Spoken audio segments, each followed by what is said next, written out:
Hello दोस्तों, स्वागत है आपका मेरे YouTube चैनल इजी ट्रैवल में। और आप देख रहे हैं दार्जिलिंग सीरीज का ये पार्ट 5। अगर अब तक आपने मेरे चैनल को सब्सक्राइब नहीं किया है तो सब्सक्राइब कर लें और वीडियो को लाइक ज़रूर करें। तो चलिए बिना देरी किए अपनी सीरीज को आगे बढ़ाते हैं। दोस्तों, इस सीरीज में बात होने वाली है सिर्फ टॉय ट्रेन के बारे में और इसी वीडियो के साथ हमारा दार्जिलिंग का सफ़र समाप्त हो जाएगा। दोस्तों, टॉय ट्रेन घूमने के लिए आपके पास कई रास्ते हो सकते हैं। डिपेंड करता है आपके मूड पर कि आपको किस वक्त ये टॉय ट्रेन लेनी है, किस वक्त आपके लिए सही रहेगा। टॉय ट्रेन को एंजॉय करने के लिए आपके पास 3 रास्ते हो सकते हैं। या तो आप दार्जिलिंग जाते वक्त न्यू जलपाईगुड़ी रेलवे स्टेशन से टॉय ट्रेन बुक करा सकते हैं, या फिर आप अपनी जर्नी खत्म करने के बाद वापस टॉय ट्रेन से न्यू जलपाईगुड़ी स्टेशन तक आ सकते हैं। इंटरेस्ट नहीं है तो आप जॉय राइड ले सकते हैं, जो कि दार्जिलिंग के अंदर ही अंदर आपको टॉय ट्रेन घुमाती है। तो चलिए बात करते हैं इन सब की टाइमिंग के बारे में, इन सब के रेट्स के बारे में और कैसे आप ये बुक करा सकते हैं। टॉय ट्रेन के अंदर बेसिकली 2 ही कोचेज होते हैं, एक फर्स्ट क्लास और एक एसी। फर्स्ट क्लास की प्राइस 1420 रुपीज़ है और एसी की प्राइस 1700 रुपीज़ की है। मेरा सजेशन आपके लिए ये रहेगा कि आप दार्जिलिंग जाते वक्त एसी कोचेस ना बुक कराएं, क्योंकि एसी के अंदर बैठने के बाद आपका जो टॉय ट्रेन का असली मज़ा है वो आप नहीं ले पाएंगे। हाँ, जिन्हें लग्जरी पसंद है वो एसी कोचेस बुक करा सकते हैं, लेकिन मेरा सजेशन यही रहेगा कि आप ना बुक कराएं, क्योंकि जिस टेम्परेचर के लिए आप एसी कोचेस बुक कराते हैं वो जैसे ही टॉय ट्रेन सिलीगुड़ी के बाद कुर्सियोंग तक पहुंचती है, कुर्सियोंग के बाद आपको ऑटोमेटिकली वो टेम्परेचर मिल जाता है। और अगर आप दार्जिलिंग का प्लान बना रहे हैं तो टॉय ट्रेन की टिकट जल्द से जल्द बुक करा लें, क्योंकि बहुत ही मुश्किल होता है कि आपको टिकट मिल जाए, क्योंकि 15 और 15-30 ही सीटें होती हैं दोनों कोचेस में मिलाकर।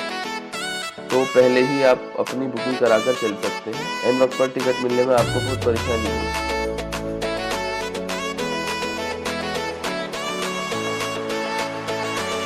ऑनलाइन टिकट बुक कराने के लिए आपको IRCTC की वेबसाइट पर जाना होगा। न्यू जलपाईगुड़ी से दार्जिलिंग की जर्नी 7 घंटे की है। अगर आपकी ट्रेन कहीं से भी सिलीगुड़ी स्टेशन पर आ रही है तो आप सिलीगुड़ी स्टेशन से भी टिकट बुक करा सकते हैं। अगर आप न्यू जलपाईगुड़ी से दार्जिलिंग के लिए ट्रेन लेना चाहते हैं तो न्यू जलपाईगुड़ी से ये ट्रेन सुबह 10 बजे चलती है, जो कि शाम 5 बजे दार्जिलिंग स्टेशन पर पहुंचती है। 7 घंटे का समय लेती है। अगर आप दार्जिलिंग से न्यू जलपाईगुड़ी आना चाहते हैं तो ये दार्जिलिंग से सुबह 8 बजे चलती है और 3 बजे तक न्यू जलपाईगुड़ी रेलवे स्टेशन पर उतार देती है। इसी बीच आपको दार्जिलिंग से पहले एक रेलवे स्टेशन घूम देखने के लिए मिलता है, जो कि इंडिया का सबसे ऊंचा रेलवे स्टेशन है।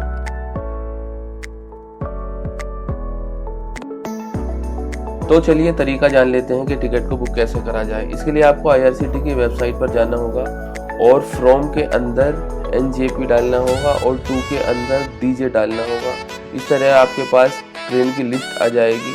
इसमें आप कोई सी भी ट्रेन टाइमिंग के हिसाब से सिलेक्ट कर सकते हैं। 3 महीने तक की आप एडवांस बुकिंग कभी भी करा सकते हैं। इसके अंदर फर्स्ट क्लास का टिकट 1420 का है और AC कोच का टिकट 1700 रुपीज़ का है। ऐसा हो सकता है कि न्यू जलपाईगुड़ी जाकर आपको थोड़ी गर्मी लगे तो आप सोचें कि AC का टिकट करा लिया जाए, लेकिन आगे जाके आप पछताने वाले हैं, क्योंकि जैसे ही 4 स्टेशन ट्रेन क्रॉस करती है उसके बाद हरे भरे जंगल आने शुरू हो जाते हैं और ठंडी ठंडी हवाएं चलनी शुरू हो जाती है, इसलिए आपको उस वक्त पछतावा होता है। तो मेरी राय यही है कि आप AC टिकट ना बुक कराएं।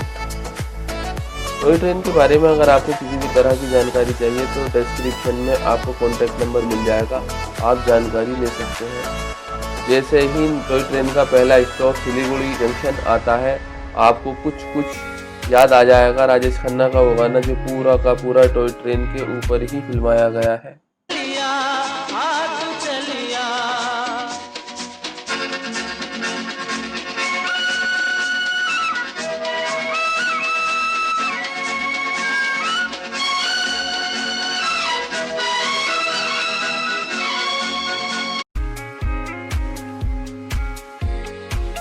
कुछ और फिल्मों में ये स्टेशन और ये ट्रेन देखने के लिए आपको मिल जाएगी, जैसे कि राजू बन गया, जेंटलमैन, परिणीता, ये सब फिल्मों में टॉय ट्रेन दिखाई गई है।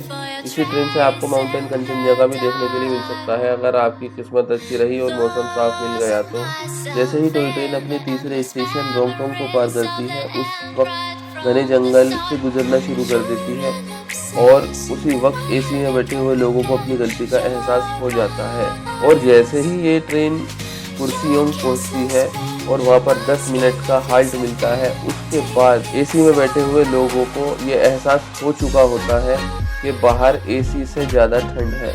लेकिन कुछ भी हो, ट्रेन पैसा वसूल है और आपको इस तरह के नज़ारे भी देखने के लिए मिल सकते हैं कि दूसरी ट्रेन अगर सामने आ जाती है तो पहली ट्रेन को बैक करना पड़ जाता है आगे वाली ट्रेन को निकालने के लिए। इस तरह का नज़ारा आपको टॉय ट्रेन के अलावा कहीं देखने के लिए नहीं मिलेगा। लेकिन जिन लोगों को ट्रेन का ज़्यादा शौक नहीं है, वो 7 घंटे की लंबी जर्नी के बाद थकान जरूर महसूस करने वाले हैं।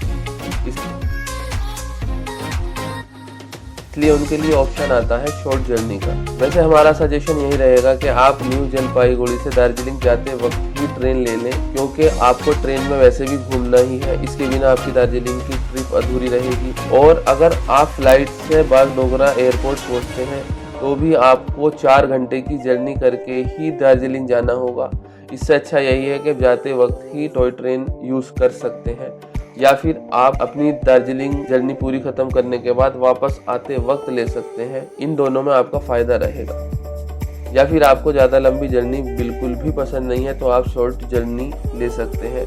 इसके लिए आपको IRCT की वेबसाइट पर जाना होगा। ये ट्रेन क्योंकि दार्जिलिंग के अंदर ही अंदर चलती है, तो आपको फ्रॉम में DJ डालना होगा और टू में DJRZ डालना होगा। इसमें जॉय राइड के 2 ऑप्शन आते हैं, या तो आप डीजल वाली जॉय राइड यूज कर सकते हैं या फिर स्टीम इंजन वाली जॉय राइड ले सकते हैं। डीजल वाली जॉय राइड थोड़ा सस्ती मिल जाएगी और स्टीम इंजन वाली थोड़ा महंगी होती है। जो लोग बजट ट्रेवल कर रहे हैं वो डीजल इंजन की जॉय राइड ले सकते हैं। या फिर आप शौकीन हैं कुछ सिनेमैटिक शॉट लेने के लिए, तो आपको मैहुना का शाहरुख खान का ट्रेलर याद आ रहा होगा। आपको अगर वैसा ही ट्रेलर अपने लिए बनाना है तो आपको लेना होगा स्टीम इंजन वाला जॉय राइड। डीजल की फर्स्ट क्लास प्राइस 2 घंटे के लिए पड़ जाती है आपको 1000 रुपये की। ये ट्रेन म्यूजियम और बतासिया लूप से होते हुए गुजरती है, जो आप मेरे पुराने पार्ट्स में देख चुके हैं। स्टीम इंजन फेयर 1600 रुपये है 2 घंटे की जर्नी के लिए। मेरा सजेशन यही रहेगा, इतना महंगा आप टिकट ना ही ले तो अच्छा रहेगा।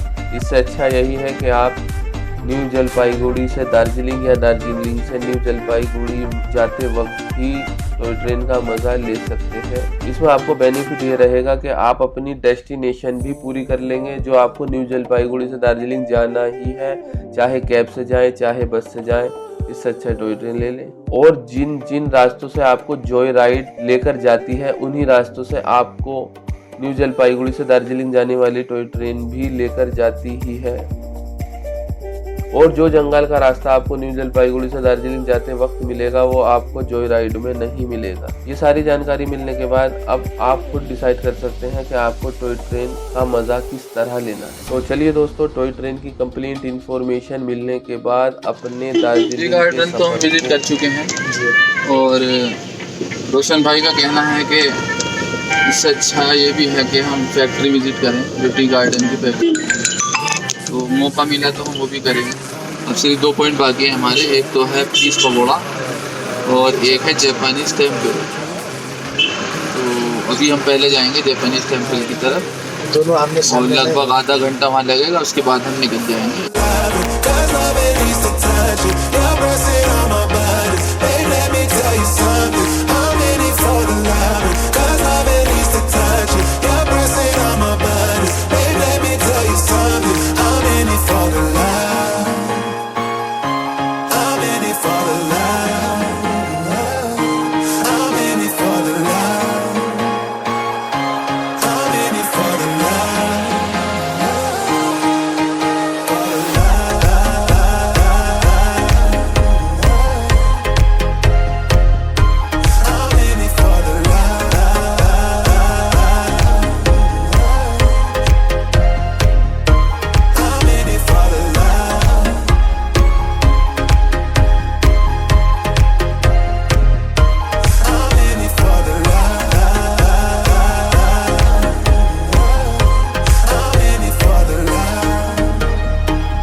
खाने वाला।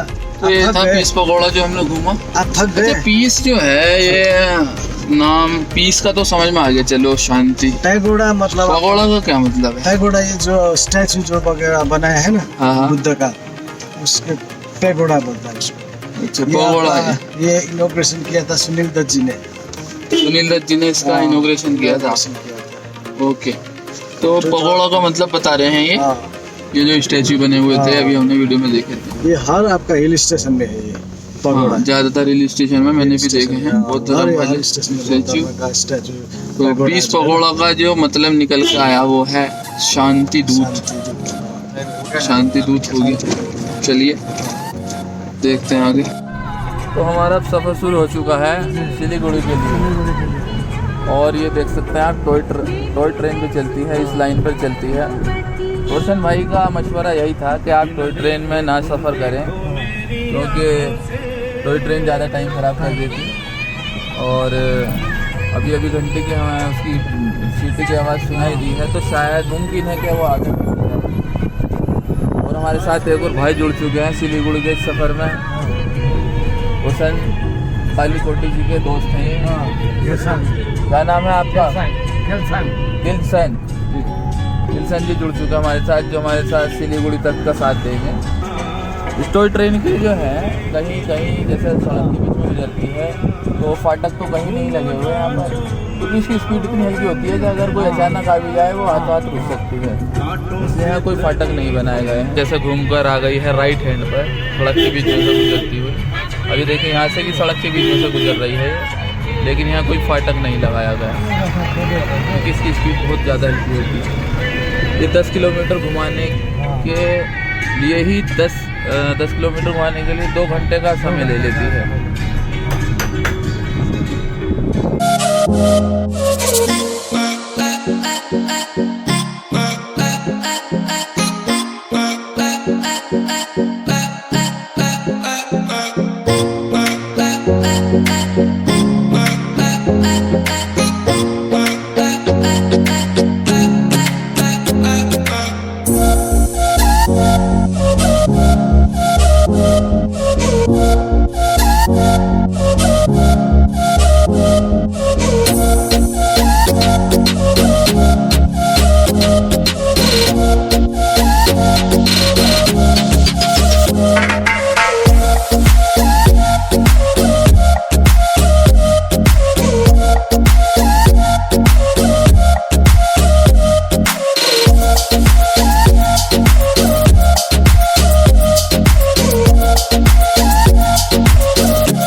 एग्जिट रूट है ना ये, नेपाल यहाँ से आसाम, नेपाल से होके आसाम जाता है। सारे हाथी सारे हाथी। मतलब कितने हाथी होते होंगे वो?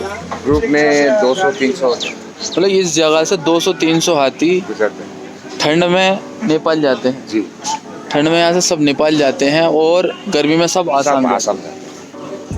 अच्छा, तो अब ये कब जाने वाले हैं, कौन सा महीना? क्या अभी 2-3 तो लास्ट में हाँ, इससे आगे यहाँ रास्ते में मिला था ये सारे हाथियों का ग्रुप बना हुआ है, वो सब जाते हैं आसाम। बाय रोड या बाय जंगल जंगल आसाम तक। आसाम तक बहुत खूब। में रहता है। बाप रे, 200-300 200-300 हाथी झुंड में। बागडोगरा 11 किलोमीटर हमारा एयरपोर्ट बागडोगरा। बागडोगरा तो आ चुका है, एयरपोर्ट कितने दूर है? एयरपोर्ट सामने ही है।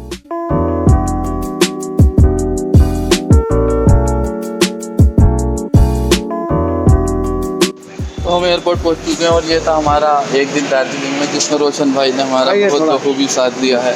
Thank you so much. अगर ये ना होते ना ही मैं दार्जिलिंग घूम पाता, मैं सिर्फ सफ़र करने में ही रह जाता, यहाँ से वहाँ, वहाँ से यहाँ। इन्होंने हमें सारी जगह दिखाई और बहुत साथ दिया है। अगर मेरे आगे कोई दोस्त आएंगे तो मैं रिकमेंड करूँगा कि रोशन भाई को ही ढूंढे वो, और अगर नहीं ढूंढते हैं तो मैं उन्हें रिकमेंड करूँगा। और रोशन भाई ने नंबर ले लिया है।